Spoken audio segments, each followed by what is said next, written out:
जय श्री कृष्ण। राधे राधे दोस्तों, आज मैं आप लोगों को लड्डू गोपाल की एक बहुत ही प्यारी सी लीला कथा सुनाने वाली हूँ।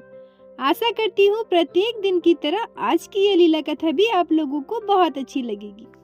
आज की ये लीला कथा बिहार में रहने वाले एक बुजुर्ग बाबा की है, जिनका इस दुनिया में कोई भी नहीं था। बाबा की पत्नी जो बहुत साल पहले ही गुजर चुकी थी। बाबा के पास एक छोटे से प्यारे से लड्डू गोपाल थे, जिनको उन्होंने बहुत साल पहले अपनी पत्नी के साथ जाकर वृंदावन से लेकर आए थे।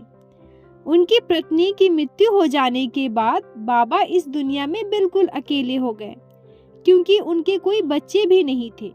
अब बाबा बस लड्डू गोपाल की सेवा में और हरे कृष्णा हरे रामा नाम का जाप करने में अपना जीवन बिता रहे थे।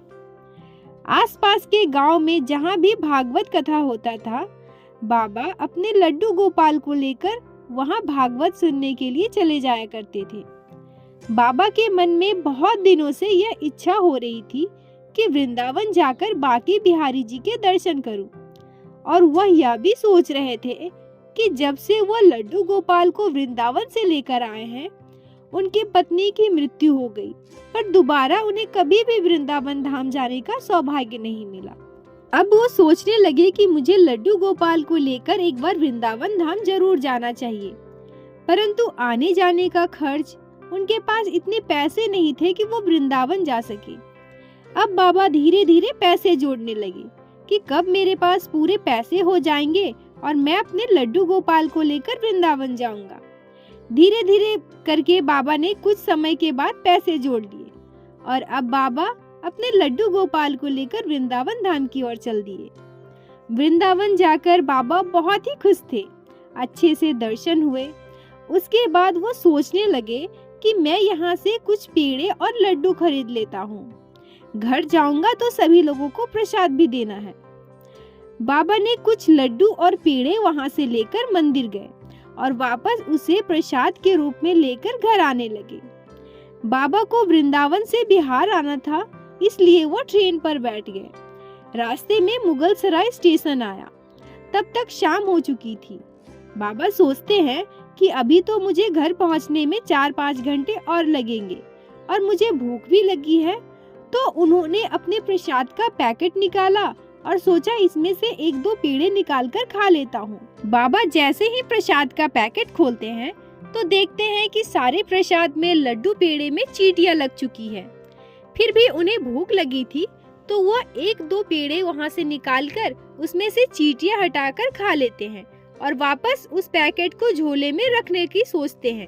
परंतु तभी बाबा सोचने लगते हैं कि मैं इन चींटियों के साथ कितना बुरा कर रहा हूँ। मैं इन्हें वृंदावन धाम से उठाकर अपने साथ लेकर आया और अपने घर बिहार लेकर जा रहा था। मेरी किस्मत तो इतनी अच्छी नहीं है कि मैं ब्रज में अपने कृष्ण की नगरी में अपना जीवन व्यतीत कर सकूं। परंतु जब इन चींटियों को जीवन वृंदावन धाम में मिला है, तो मेरा यह कोई हक नहीं बनता कि मैं उसे पावन भूमि से उठाकर अपने साथ लेकर जाऊं। यह चींटियों का तो परम सौभाग्य है जो इन्हें वृंदावन मेरे कान्हा की नगरी में जन्म मिला है। बाबा वापस वृंदावन का ट्रेन पकड़ लेते हैं। वृंदावन पहुंचकर वो उस मिठाई की दुकान पर पहुंचते हैं जहां से उन्होंने मिठाइयाँ ली थी, और दुकानदार के सामने मिठाई का पैकेट रख देते हैं। दुकानदार वाले भैया बोलते हैं कि क्या हुआ भैया, आपकी मिठाइयाँ टूट गई है क्या? कोई दिक्कत है? लाओ मैं दूसरी दे देता हूँ। बाबा उनसे कहते हैं, नहीं नहीं भैया, आपकी मिठाई में कोई कमी नहीं है, ना ही कोई टूटी है। मैं यहाँ वापस बस इसलिए आया हूँ कि मैं नहीं चाहता कि मेरे हाथों से जाने अनजाने कोई भी पाप हो। और बाबा अपनी पूरी बात दुकान वाले भैया को बताते हैं। जब उस भैया को पूरी बात का पता चलता है, तो वो बाबा के चरणों को पकड़कर रोने लगते हैं। कहते हैं, आपकी भक्ति की तुलना तो कोई भी नहीं कर सकता। बाबा, आपकी भक्ति तो बहुत ही सच्ची है। ऐसा लगता है मानो आपका दिल स्वयं श्री कृष्ण से जुड़ा हुआ है। आप जितना अपने बारे में नहीं सोचते, उतना इन चींटियों के बारे में सोचा। दोस्तों, क्या कोई इंसान बाबा के जितना कर सकता है? क्या कोई इतना सोच सकता है कि मेरी किस्मत तो वृंदावन धाम में रहने की नहीं है, परंतु जब इस चींटियों को यहाँ पे जीवन मिला, इतना अच्छा सौभाग्य मिला है, तो मैं इनसे इनका वो अधिकार नहीं छीन सकता। बाबा की भक्ति सच में अद्भुत है। जरा सोचिए, आज भी दुनिया में इस कलयुग में ऐसे भक्त मौजूद है। हमारी भक्ति भी हमारे कान्हा के लिए बिल्कुल निस्वार्थ और सच्ची होनी चाहिए। कभी भी किसी के लिए बुरा नहीं सोचना चाहिए। फिर अगर हम अपने ठाकुर जी को, अपने लल्ला को सच्चे दिल से पुकारते हैं, तो वो हमेशा हमारे हर मुसीबत में हमारे साथ होते हैं। बोलो बाके बिहारी लाल की जय, लड्डू गोपाल की जय, जय जय श्री राधे।